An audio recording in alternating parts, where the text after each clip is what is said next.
And to any outsider, the rift within the Jubilee Party seems to be getting wider by the day, if rhetoric and actions by its leaders are any measure. In what's shaping up as a succession battle, the House has been divided in two. On one hand, a team labelled Team Tanga Tanga, keen to see the Deputy President succeed President Kenyatta in 2022, and on the other hand, those opposed to his ambitions. But just what ails the ruling party, and when did the rain start beating Jubilee? NTV's Silas Apollo reports. Many political commentators now agree on one thing, that the Jubilee Party is one house standing on shaky grounds. For starters, the coalition is currently facing an internal rebellion from a section of members who have accused the leadership of betrayal.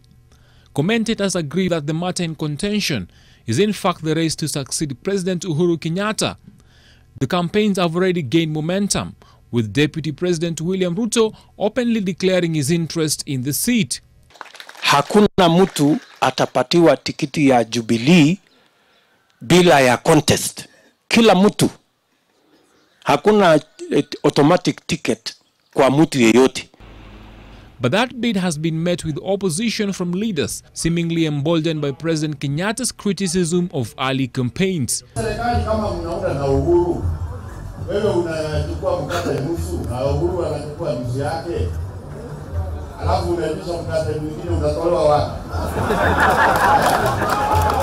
President Kenyatta says the early campaigns risk ruining his legacy ahead of 2022. Siasa ya kusema ati kwa sababu mtu ametoka pahali fulani ati kusema maendeleo itaelekezwa pahali fulani. We want a country where every single citizen is entitled to development regardless of where the leader comes from. Hiyo ndio siasa tunataka Kenya hii.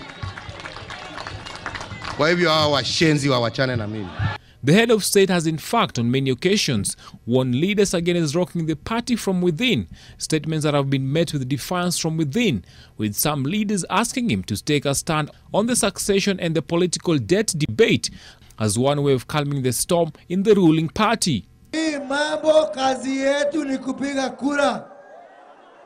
Baada ya kupiga kura, maendeleo tunapatiana kwingine. Hiyo ujinga tuache.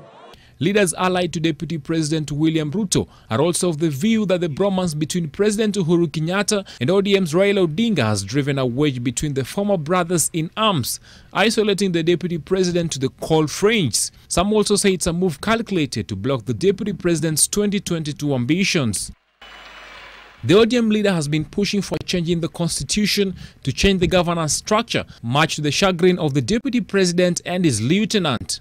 And while Kenyatta has been guarding on whether he would support the popular vote, his statements in Kisumu last month left many surprised.